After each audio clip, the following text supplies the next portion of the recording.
your product, your concept really, I think, was interesting because it doesn't matter how old the concrete is, right? The Yep. sensor could measure it 20 years from now if we wanted to. Yeah. Yeah. Yeah.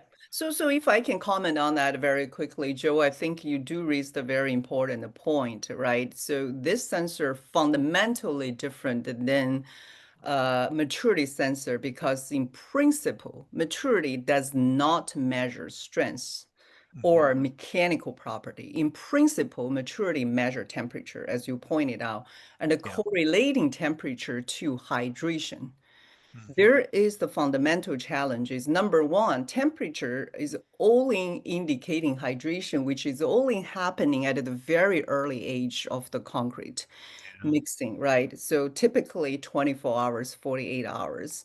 It depends on, your water cement ratio, your mix design. Yeah. However, after that, temperature become a plateauing, right? So you can only, if you do a very good job of calibrating, Hmm. and you can only do a very good job on the very early beginning, but you cannot measure like, accurately for 7 days, 14 days, 28 days, Yeah. or so on and so forth. That's number one challenge.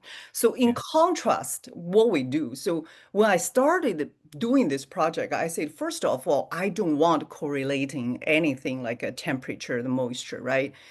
If You we didn't want to have any truly type of calibration, right? Exactly, exactly. If we truly interested in mechanical property, which is in this case compression strength, why not we measure mechanical property, right?